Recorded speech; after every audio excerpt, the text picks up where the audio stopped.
আমার আপনার নবী মায়ার নবী রহমাতুল লিল আলামিন নবী যখন কালেমার দাওয়াত প্রকাশ্যভাবে নবী কালেমার দাওয়াত দেওয়া শুরু করলেন, মানুষ যখন ধীরে ধীরে যখন আস্তে আস্তে কালেমার ছায়া ফেলে আসতে লাগলো, তখন আবু জাহেল মাথাটা গরম হয়ে গেল। আবু জাহেল তার সঙ্গের সাথী সবাইকে ডাক দিয়ে বলল, রে সঙ্গের সাথীরা তোমরা কোথায়? তাকায় দেখো আব্দুল্লাহ ছেলে মুহাম্মদ বাদীকে অনেক ভালোবাসতাম, অনেক আদর করতাম, অনেক মহব্বত করতাম। এখন দেখতেছি বাদীরা আব্দুল্লাহ ছেলে মুহাম্মদ আমাদের বাপ দাদা ১৪ গোষ্ঠীর মুখের মধ্যে সুনকালিত আছে, সবাইকে কালেমা পড়াইয়া পড়াইয়া মুসলমান বানাইয়া দিতেছে। আমাদের ধর্ম খালি হয়ে যাচ্ছে, আমাদের সাথীগুলা কমে যাচ্ছে, আমাদের দল পরিশূন্য হয়ে যাচ্ছে। না না না, এটা করা যাবে না। আবু জাহেল একটা মিটিং বসাইলো, মিটিং বসাইয়া সবাইকে ডাক দিয়া বলল, আবু জাহেলের সিদ্ধান্ত নিল মুহাম্মদের কাছে কেউ যাওয়া যাবে না। যদি মুহাম্মদের কাছে কেউ যায় তাহলে পর্দাটা এখানে আলাদা করে দিব। এইভাবে যখন ঘোষণা দিয়ে দিল, ঘোষণা দিনের বেলায় ঘোষণা দিয়েছে, রাতের বেলা আবু জাহেল লুকাইয়া লুকাইয়া চুপে চুপে আমার আপনার নবী রহমাতুল লিল আলামিনের তেলাওয়াত শোনার জন্য তার বাসায় যাইত। দিনের বেলায় শত্রুতামি করত, দিনের বেলায় নবীজির সঙ্গে বেয়াদবি করত, রাতের বেলায় আবু জাহেল লুকাইয়া লুকাইয়া চুপে চুপে নবীজির তেলাওয়াত শুনতো। হঠাৎ করে একদিন আবু লাহাবের সঙ্গে দেখা হয়ে গেল গভীর রজনীতে। আবু জাহেল আবু লাহাব ডাক দিয়ে বলল, আবু জাহেল এত রাতের বেলায় তুমি কোথায় গেছিলা? আবু জাহেল ডাক দিয়ে বলল, আবু লাহাব আমি গেছিলাম বাতিজা মুহাম্মদের দরবারে। আবু লাহাব ডাক দিয়ে বলল, তুমি দিনের বেলা সিদ্ধান্ত নিলে মুহাম্মদের কাছে কেউ যাওয়া যাবে না, আপনি কেন এখন আবু জাহেল আপনি কেন মুহাম্মদের কাছে গিয়েছিলেন? আপনি নেতা হইয়া আপনি লিডার হইয়া যদি আপনার কথা যদি ঠিক না থাকে তাহলে আপনার সাথীরা কিভাবে আপনার কথা মানবো? এইভাবে আপনি রাজত্ব করাইবেন। আবু জাহেল ডাক দিয়ে বলল, হে আবু লাহাব আমি ঠিকই বলেছিলাম দিনের বেলায় মুহাম্মদের কাছে যাওয়া যাবে না, কিন্তু এই সিদ্ধান্ত নেওয়ার পরে আমি স্থির থাকতে পারলাম না। আরে আবু লাহাব শুন, যেমনি ভাবে লোহা চুম্বককে যেইভাবে টেনে টেনে নিয়ে যায়, লোহা যেইভাবে চুম্বককে টেনে টেনে নিয়ে যায়, ঠিক তেমনিভাবে মুহাম্মদের কোরআন তেলাওয়াতে আমি আবু জাহেলকে তার হুজরায় নিয়ে যাই। আর টুকুরে জুড়ে বলা যাবে যে সুবহানাল্লাহ। আবু জাহেল নবীর বন্ধু ছিল না শত্রু ছিল? একটু জুড়ে বলেন, বন্ধু ছিল না শত্রু ছিল? এই দিন বদর দিবস হয়ে গেল, বদরের যুদ্ধ হয়ে গেল, ইসলামের প্রথম যুদ্ধ এই বদরের যুদ্ধ ছিল। বলি মারহাবা। ইসলামের যুদ্ধ বদরের যুদ্ধের মধ্যে মুসলমান বিজয়ী হয়ে যায়, মুসলমানদেরকে আল্লাহ তাআলা বিজয়ী করে সম্মান দিয়েছে। কিভাবে সম্মান দিয়েছে? কারণ আমার আল্লাহ তাআলা বলেছেন সত্যবাদীদের সঙ্গে আমার আল্লাহ রয়েছে। সুবহানাল্লাহ। সত্যবাদীদের সঙ্গে আছেন না নাই?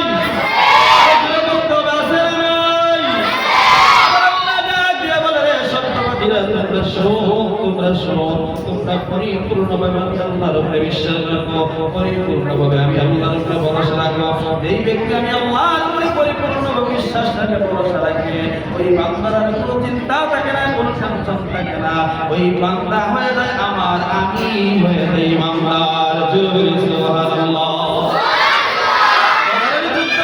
অনুষ্ঠিত হয়ে গেল, উভয় পক্ষ যখন মারামারি শুরু হয়ে গেল, তরোয়াল দিয়ে যখন যুদ্ধ শুরু হয়ে গেল, এক পর্যায়ে যুদ্ধ করতে করতে করতে করতে বিরাট বড় যুদ্ধ লেগে গেল। দুইটা ছোট বাচ্চা অল্প বয়সে দুইটা বাচ্চা যুদ্ধের ময়দানে চলে গেল। ডাক দিয়ে বলে, ইয়া রাসূলুল্লাহ, ইয়া হাবিবাল্লাহ, নবী গো, আমরা দুই ভাই যুদ্ধের ময়দানের মধ্যে অংশগ্রহণ করেছি, আপনি আমাদেরকে অনুমতি দেন, আমরা যুদ্ধ করতে চাই। নবী ডাক দিয়ে বললেন, ছোট বাচ্চারা, তোমাদের যুদ্ধের কোনো বয়স হয় নাই, তোমাদের এখনো অল্প বয়স হয়েছে, তোমরা বড় হও তারপরে তোমরা যুদ্ধ করবা। ওই দুইটা ছোট বাচ্চা ডাক দিয়ে বলে, ইয়া রাসূলুল্লাহ, ইয়া হাবিবাল্লাহ, নবী গো, আমাদের বয়স ছোট হয়েছে, তাতে কি হয়েছে নবী গো? আমরা আমরা যুদ্ধের ময়দানে দেখতে চাই, আমরা যুদ্ধে করতে পারি কিংবা না পারি, কিন্তু আমাদের বিশ্বাস আপনাকে আমরা মন থেকে আমরা ভালোবাসি, মন থেকে আমরা মহব্বত করি। যতটা তীরের আঘাত আসবে, প্রত্যেকটা তীরের আঘাত আমরা ছোট্ট দুই বার আমরা মাথা পেতে নিব, বুকটা পিছাইয়া দিব, হৃদয়টা বেঁধে দিব, কিন্তু আপনি নবীজির উপরে একটা তীরের আঘাতও লাগতে দিব না।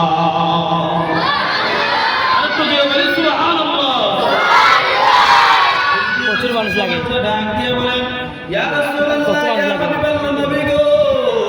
আমরা যুদ্ধের ময়দানের মধ্যে আমরা অংশগ্রহণ করতে চাই। ইয়া রাসূলুল্লাহ, ইয়া হাবিবাল্লাহ, যদি কিয়ামতের ময়দানে যদি আমার আল্লাহ তাআলা জিজ্ঞাসা করেন, রে ছোট্ট বাচ্চারা, তোমরা নবীকে তোমরা ভালোবেসে মহব্বত করেছো, কিন্তু যুদ্ধের ময়দানে তোমরা অংশগ্রহণ করলে না। এই দুইটা বাচ্চা ডাক দিয়ে বলে, সেই দিন যদি আমার আল্লাহ আমাদেরকে জিজ্ঞাসা করে, আল্লাহর কাছে আমরা জবাব দিতে পারবো না। নবী আপনি আমাদের অনুমতি দিয়ে দেন। নবীজি বলেন, ছোট্ট বাচ্চারা, তোমাদের এখনো বয়স হয়নি, তোমরা যুদ্ধ করতে পারবে না। ওই ছোট্ট বাচ্চা কিভাবে দেখেন সুন্দরভাবে উদাহরণ দিল, এক্সাম্পল দিল। ওই ছোট্ট বাচ্চা ডাক দিয়ে বলে, ইয়া রাসূলুল্লাহ, ইয়া হাবিবাল্লাহ, নবী গো, আমরা দেখেছি আমার মা যখন চুলার মধ্যে আগুন ধরায়, আমার মা যখন চুলার মধ্যে আগুন ধরায়, তখন আমরা দেখতাম এই চুলার মধ্যে লাগবে, এগুলা যখন চুলার মধ্যে প্রবেশ করায়, তখন আমরা তাকিয়ে দেখতাম বড় লাকড়ি দেওয়ার আগে আগে ছোট লাকড়ি চুলার মধ্যে দেয়, কারণ ছোট লাকড়ি আগে চুলার মধ্যে দিলে আগুনটা দাগ লাগাইয়া আগুনটা ধরে যায়। ইয়া রাসূলুল্লাহ, ইয়া হাবিবাল্লাহ, বড় মানুষরা যুদ্ধের ময়দানে অংশগ্রহণ করেছে ঠিক আছে, কিন্তু আমরা যতক্ষণ পর্যন্ত আমরা যুদ্ধের ময়দানে না যাবো, ততক্ষণ পর্যন্ত যুদ্ধের মধ্যে মজা লাগবে না, যুদ্ধ শুরু হবে না, যুদ্ধের মধ্যে আনন্দ লাগবে না। ইয়া রাসূলুল্লাহ, ইয়া হাবিবাল্লাহ, আমরা ছোট্ট বাচ্চাকে আগে যুদ্ধের ময়দানে যাওয়ার জন্য অনুমতি দিয়ে দিই, আমরা যুদ্ধটাকে ভালোভাবে বিরাট জমাইয়া দিই, তারপরে বড় বড় মানুষরা তাইয়া যুদ্ধ করবে। আমার নবী বলেন, এ ছোট্ট বাচ্চারা, তোমরা যেইভাবে যুক্তি দিয়েছো, যেইভাবে তোমরা উদাহরণ দিয়েছো, সত্যই তোমাদের যুক্তি শুনে আমাদের হৃদয়টা ভরে গেল, মনটা ভরে গেল। যাও যাও, তোমাদেরকে যুদ্ধে যাওয়ার জন্য অনুমতি দিয়ে দিলাম। একটু আওয়াজ দিয়ে বলা যাবে সুবহানাল্লাহ। তুমি জীবন, তুমি মরণ, আধার গয়ে তুমি আলোর, তুমি জীবন, তুমি মরণ, আধার গয়ে তুমি মোদের করনেওয়ালা, তুমি মোদের আশার আলো, তুমি মোদের ধরানেওয়ালা। ইয়া রাসূলুল্লাহ, ইয়া হাবিবাল্লাহ, ইয়া রাসূলুল্লাহ,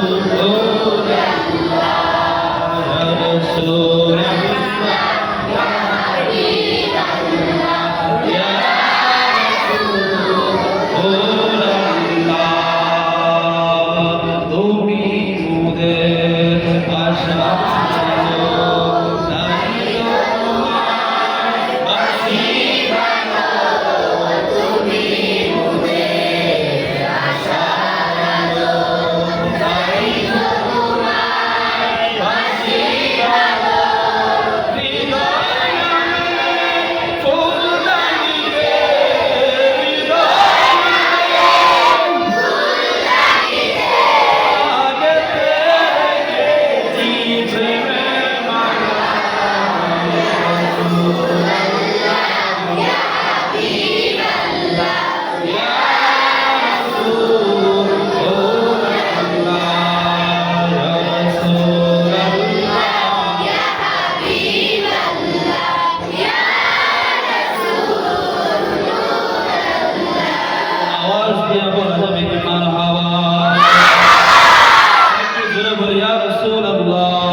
সম্মানিত প্রিয় হাজিরিন, আমি কথাটাই বোঝাইতে চাইছিলাম, এই ছোট্ট বাচ্চারা ওই যুদ্ধের মাঠের মধ্যে যখন অংশগ্রহণ করে ফেলল, ওই ছোট্ট বাচ্চারা যখন যুদ্ধের ময়দানে চলে গেল, আরো কিছু কিছু লোকরা বলতেছে আরে ছোট বাচ্চারা এদিকে মানুষগুলা শহীদ হয়ে যাচ্ছে তোরা বুঝে হাঁটাহাঁটি করতেছো তোমরা কেন এই জায়গার মধ্যে আসছো ওই ছোট্ট বাচ্চাটা দিয়ে বলে রে আল্লাহর বান্দারা আমরা তো ছোট্ট বাচ্চা আমরা কিছুই বুঝি না কিছুই জানি না কিন্তু কি কিছু জিনিস আমরা করতে পারি সেটা তোমরা সামনের দিকে তোমরা বুঝতে পারবা আগে বলো এই যে যুদ্ধটা সাজাইছে এই যুদ্ধের লিডারকে এই যুদ্ধের হেডকে তখন ওই ব্যক্তি ডাক দিয়ে বললো ওই যুদ্ধের লিডার মিস্টার আবু জাহেল্লা উর্ফে মালাউল্লাহ ওই যে আবু জাহেল্লা দেখতেছে কুরআনের মধ্যে তাইকা তাইকা নেতৃত্ব দিতেছে সবাই মিলে যুদ্ধ করাইয়া দিয়েছে ছোট্ট বাচ্চাদেরকে যখন তাদেরকে যখন দেখাইয়া দিল ওই ছোট্ট বাচ্চারা তারা দুইটা ভাই আছে ওসমি আবু জাহেল্লা তাদের মধ্যে গেল ভাই আর ভাই কে বলতেছে রে ভাই চলো আমরা দুই ভাই আমাদের কাজটা শুরু করে নেই তুমি ওই কুরআন হাঁটুর মধ্যে তরোয়াল দিয়ে তুমি আঘাত করবা কুরআনটা যখন হাঁটু বেরুকে যখন মাটির মধ্যে মরুভূমির মধ্যে যখন পড়ে যাবে বাকি কাজটা কিন্তু আমি সেরে নিব তারা দুই ভাই যখন এইভাবে একত্রিত হয়ে যখন কুরআন মধ্যে কুরআন সামনে গেল ছোট্ট ভাইটা কুরআন হাঁটুর মধ্যে একটা কূপ দিয়ে দিছে তরোয়াল দিয়া কুরআন হাঁটুটা ভেঙে ওই আবু জাহেল জমিনের মধ্যে পড়ে গেছে আর ওই সুযোগে তার বড় ভাই তরোয়ালটা নিয়ে মিস্টার আবু জাহেলের গর্দানের মধ্যে কানের মধ্যে কূপ মেরে দিয়েছে আবু জাহেল্লা যুদ্ধের মধ্যে ওই মালাউল্লাহ যুদ্ধের ময়দানের মধ্যে পড়ে গেছে একটু আওয়াজ দিয়ে বলা যাবে কি আল্লাহু আকবার মানে বুঝা গেল যুদ্ধ করতে হলে একমত লাগে একমত দ্বারা কোনো কিছুই করা যাবে মানুষদেরকে দ্বীনের দাওয়াত দিতে গেলে হিকমতের প্রয়োজন মানুষদেরকে কোরআন শিক্ষা দিতে গেলে হিকমতের প্রয়োজন মানুষদেরকে দ্বীনের পথে ডাইকে আনতে হলে হিকমতের প্রয়োজন তার মানে বোঝা গেল ইসলাম প্রতিষ্ঠিত করতে হলে একমাত্রই সর্বশ্রেষ্ঠ মেডিসিন হয়েছে হিকমত কথা বলেন ঠিক কিনা আপনি মানুষের সাথে সুন্দর ব্যবহার করেন সুন্দর আচরণ করেন মানুষকে সুন্দরভাবে বোঝান মানুষ দ্বীনের অটোমেটিক চলে আসবে আর মানুষ যখন দ্বীনের পথে যখন চলে আসবে ওই মানুষকে দ্বীনের পথে আনার কারণে যতটুকু সওয়াব হয়েছে এর সওয়াবগুলো আপনার আমল নামার মধ্যে চলে যাবে আওয়াজ দিয়ে বলা যাবে কি মারহাবা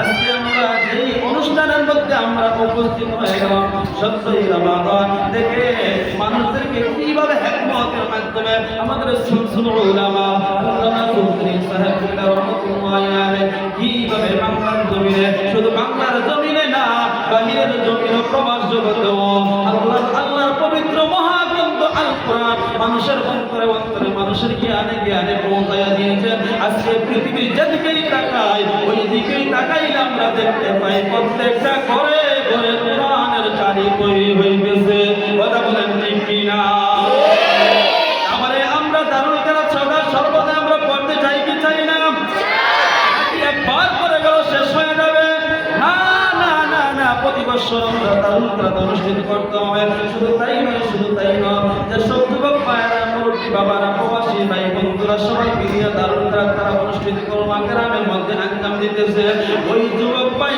সবার প্রতি আমার সাহেব কিবলার রুহানি দোয়া তাদের প্রতি আছে কথা বলেন ঠিক কিনা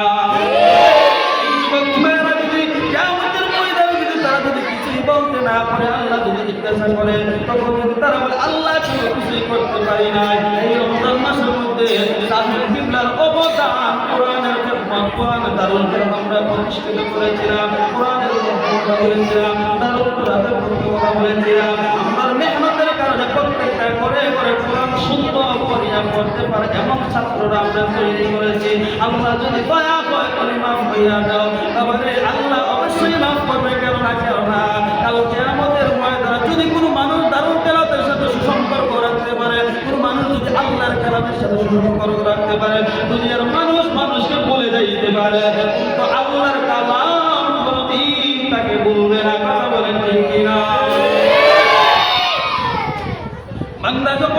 বান্দা যদি জাহান্নামী হয়ে যায় জাহান্নামে যাওয়ার জন্য তৈরি হয়ে যায় ওই মহাগ্রন্থ আল কোরআনের কালাম জাহান্নামের গেটের মধ্যে দাঁড়াইয়া থাকবে আল্লাহর কালাম ডাকিয়া বলবে আরে কত তোমরা আল্লাহর কথা শুনতে যাচ্ছ ফেরেশতারা বলবে ওই বান্দাকে জাহান্নামের মধ্যে নিয়ে যাইতেছে। তখন আল্লাহর কালাম ডাক দিয়ে বলবে না না তাকে জাহান্নামের মধ্যে না না না তাদের না না তাকে জাহান্নামের মধ্যে নিয়ে যাওয়া যাবে না। কেন জানো জানোনি? কারণ এই জমিনের মধ্যে আল্লাহর বান্দা কোরআনের সঙ্গে মহব্বত রেখেছে, কোরআনকে ভালোবেসেছে, যার কারণে আমি কোরআন তার বন্ধু হয়ে গেছি। আমি কোরআন আমার বন্ধুকে জাহান্নামের মধ্যে দিতে দিব না। আওয়াজ দিয়ে বলা যাবে সুবহানাল্লাহ। এই ব্যক্তি কোরআনের পক্ষে কথা বলবে, কোরআনকে সম্মান করবে, কোরআনকে ইজ্জত দিবে, কিয়ামতের ময়দানে ওই কোরআনকে ভালোবাসার কারণে তার চেহারার মধ্যে নূর চমকাইবে। জোরে বলা যাবে সুবহানাল্লাহ। আয়োজন করার উপলক্ষে যারা মনে করো 1 টাকা 10 টাকা 20 টাকা 50 টাকা 500 টাকা 1000 টাকা দিয়ে সহযোগিতা তারা করেছে, তাদের অনেক টাকা অনেকভাবেও যদি চলে যায়, তার উপলক্ষে যদি তারা যদি হাদিয়া শুরু করে তারা যদি আল্লাহর রাস্তায় টাকা ছিল তারা যদি সওয়াবের নিয়ত দান করে, ওই হাদিয়া আমার আল্লাহ রাব্বুল আলামিন বানাইয়া আল্লাহর বান্দাকে জান্নাত দিয়ে দিবে। মাতা পিতা আল্লাহ সুখে রাখো কবরে, ঘরে তুমি পড়াইয়া উঠাইও কাল হাসরে। কত টাকা কত পয়সা অকারণে চলে যায়, আল্লাহর রাস্তায় দান করিলে রে ভাই আখিরাতে পাওয়া যায়। কথা বলেন ঠিক কিনা? এলাকার মধ্যে দারুল কেরাত যদি আমরা প্রতিষ্ঠিত করতেও যদি আমরা যদি কিছু হাদিয়াও যদি আমরা খরচ করতে হয়, তাহলে এটার প্রতিদান দুনিয়ার কেউ দেওয়া লাগবে না। আমার আল্লাহ এটার প্রতিদান উত্তম দান করবেন। কথা বলেন ঠিক কিনা? আমার বন্ধুরা আমার, এই রমজান মাস কোরআনের মাস, বরকতের মাস, এই রমজান মাসের মধ্যে যত বেশি বেশি আমরা ইবাদত করব, কোরআন শরীফ তেলাওয়াত করব, আমার আল্লাহ বলেন অন্য মাসের চাইতে এই রমজান মাসের আমল নামা আমার আল্লাহ দ্বিগুণ বাড়াইয়া দিবে। জোরে জোরে সুবহানাল্লাহ।